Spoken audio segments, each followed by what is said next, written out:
Hello everyone, welcome to my YouTube channel civil at home. तो दोस्तों आज हम यहाँ पर एक बहुत ही बेसिक टॉपिक डिस्कस करने वाले हैं और दोस्तों इसको बहुत ही अच्छे लेवल का यहाँ पर दोस्तों हम समझेंगे, रटेंगे बिल्कुल भी नहीं। एक एक डेफिनेशन को और एक एक चीज को बहुत ही कंसेप्चुअल बेस से हम यहाँ पर समझेंगे, बिल्कुल अपने अच्छे से कंसेप्ट बनाएंगे, रटेंगे नहीं कुछ भी। तो दोस्तों सबसे पहले यहाँ पर हम बात कर लेते हैं स्ट्रेस की डेफिनेशन की कि स्ट्रेस की डेफिनेशन क्या होती है। इंजीनियरिंग या फिर अगर आप फिजिक्स केमिस्ट्री, अगर आप फिजिक्स के स्टूडेंट हैं या फिर अगर अभी आप +2 में है या फिर अभी आप 9th-10th किसी भी क्लास में है तो उसकी डेफिनेशन आपको पता होनी चाहिए फिजिक्स के अंदर।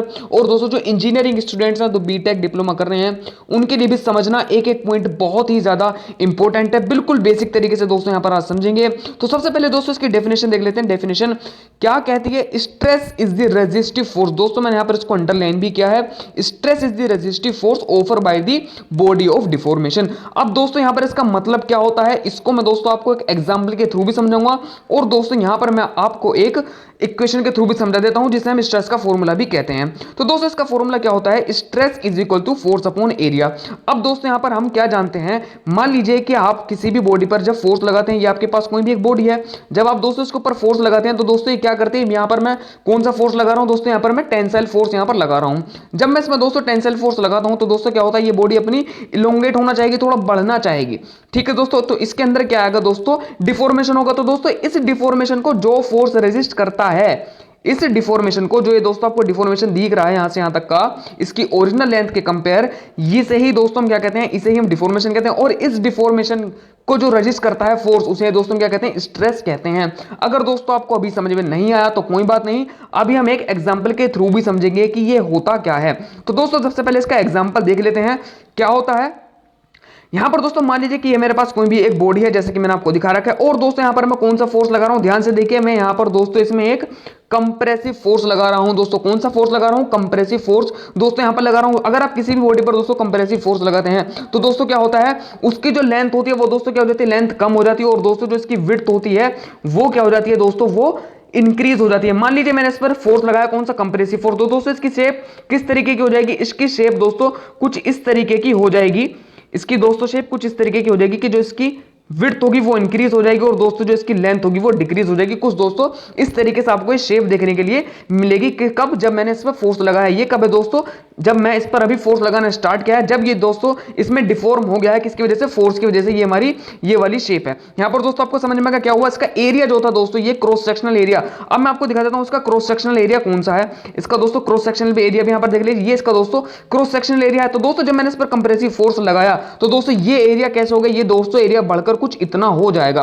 ठीक है दोस्तों, और इसकी जो ये जो लेंथ है इसकी दोस्तों यहां पर लेंथ, ये इतनी ना रहकर ये दोस्तों कितनी हो जाएगी, इतनी हो जाएगी। और दोस्तों इसकी जो विड्थ होगी, ये इसकी विड्थ इंक्रीज हो जाएगी, और दोस्तों इसका जो डाया होगा वो भी इंक्रीज हो जाएगा। तो दोस्तों यहां पर आप क्या देख रहे हैं कि इसका कंप्रेसिव एरिया क्या हो रहा है, इंक्रीज हो रहा है। तो दोस्तों यहां पर ये जो फोर्स लग रहा है, ये आपको एक्सटर्नल फोर्स दोस्तों यहां पर दिख रहा है, यहां पर ये एक्सटर्नल फोर्स इस पर P लग रहा है। तो दोस्तों ये फोर्स क्या करेगा, इस बॉडी को और क्या करेगा, इसकी लेंथ को कम करने की कोशिश करेगा। तो दोस्तों यहां पर ये जो फोर्स लग रहा है इस यूनिट एरिया पर, दोस्तों ध्यान से रखिए, जहां पर मैं दिखा रहा हूं इस यूनिट एरिया पर जो ये फोर्स लग रहा है, कौन सा, कंप्रेसिव फोर्स, इसको रेजिस्ट करने के लिए जो दोस्तों फोर्स लगेगा उसे दोस्तों हम क्या कहते हैं, स्ट्रेस कहते हैं।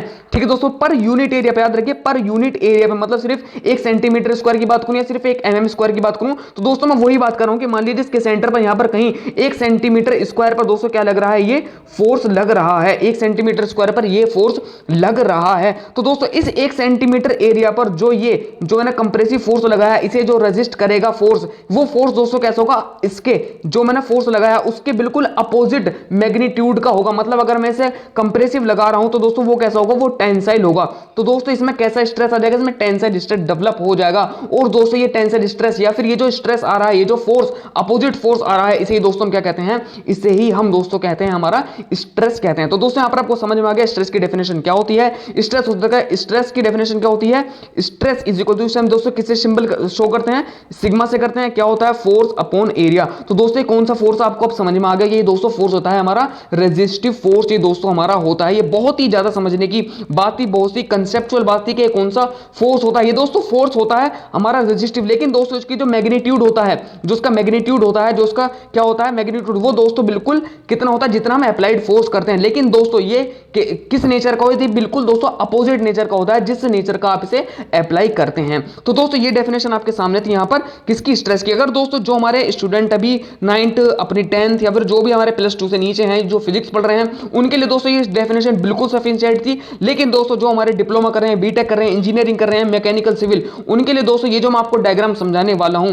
ये बिल्कुल दोस्तों आपके लिए 110% बिल्कुल इंपॉर्टेंट है। ये एक सिविल और मैकेनिकल इंजीनियर को पता होना ही चाहिए ये क्या होता है। दोस्तों याद रखिए, जो मैंने अभी आपको बॉडी दिखाई थी उसमें कैसा फोर्स लगा था, मैंने उसमें दोस्तों फोर्स लगा था कंप्रेसिव फोर्स। कंप्रेसिव फोर्स लगाने की वजह से दोस्तों क्या हो जाता है, एरिया क्या हो जाता है, इंक्रीज हो जाता है। कौन सा एरिया, क्रॉस सेक्शनल एरिया, जैसे मैंने आपको दिखाया है। अब दोस्तों यहां पर आपको दो स्ट्रेस दिख रहे हैं, जो ये जो आपका रेड लाइन में है, ये कौन सा स्ट्रेस है दोस्तों, ये इंजीनियरिंग स्ट्रेस कर्व आपको शो कर रहा है, ठीक है दोस्तों। और ये जो हमारा कौन सा है, ये जो हमारा ब्लू कर्व है, ये दोस्तों कौन सा स्ट्रेस डिस्टेंस कर्व शो कर रहा है, ये दोस्तों कर्व शो कर रहा है आपको ट्रू स्ट्रेस। अब मैं इनको दोनों में डिफरेंस आपको बहुत जल्दी से बता देता हूं। इंजीनियरिंग जो स्ट्रेस होता है दोस्तों, वो क्या होता है, इंजीनियरिंग स्ट्रेस, ये जो स्ट्रेस का फॉर्मूला है दोस्तों यहां पर वो दिख रहा है, stress is equal to force upon area.